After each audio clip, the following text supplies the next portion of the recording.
Why some countries share power and others centralize it? Let's open with a simple paradox. How can the same country have different rules for taxes, schools, or climate policy on purpose? That's not chaos, that's federalism. The word comes from Latin feudus, a pact or alliance, where political units join without losing themselves. Today, we will unpack what federalism is, how it differs from unitary states and confederations, why countries adopt it, and which designs actually work. Definition: what federalism is and why scholars care.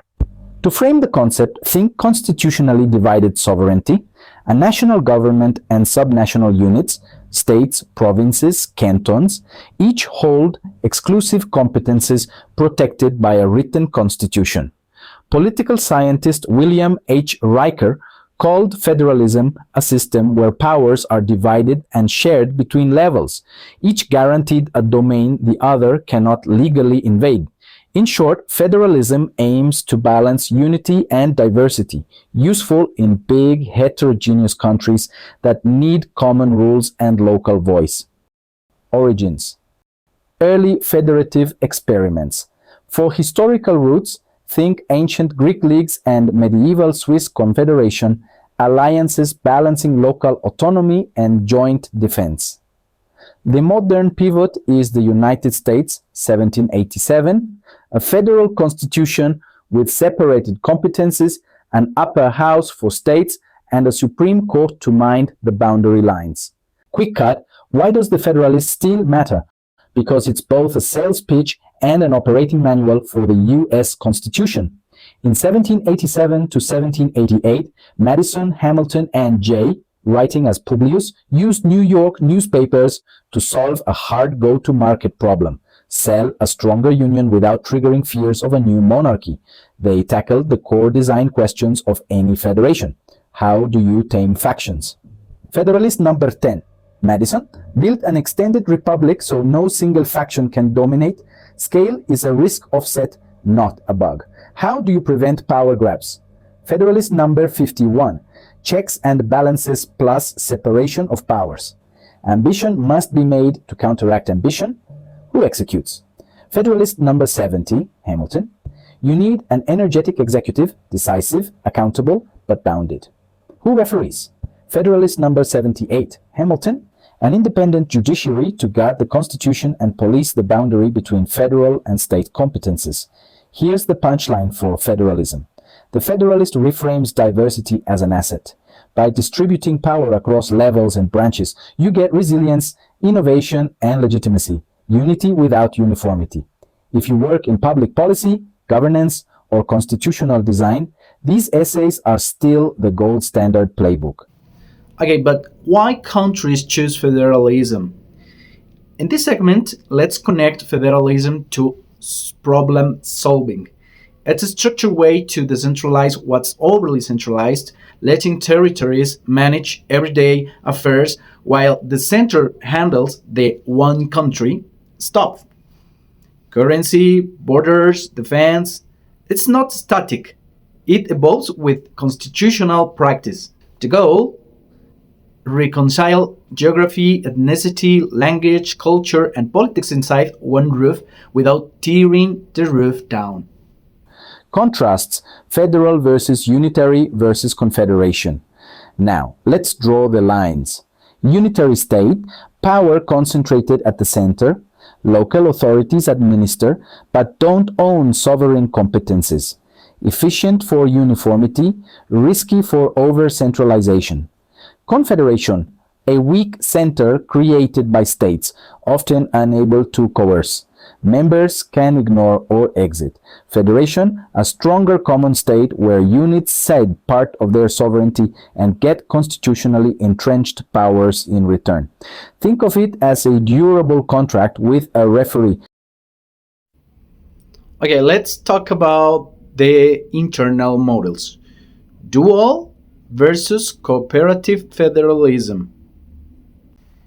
Here's the operating system choice. Dual, classic federalism, sharp division of competences each level makes and administers its own laws.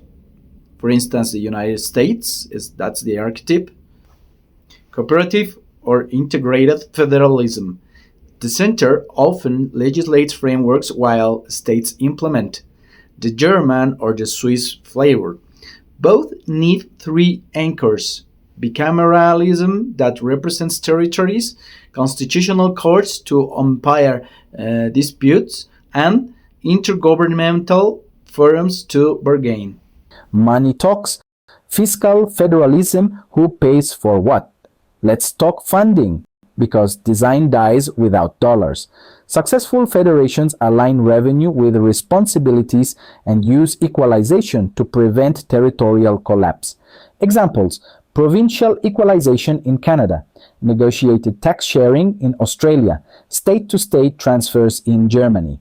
If the center holds the purse but offloads duties, you get blame shifting and brittle governance.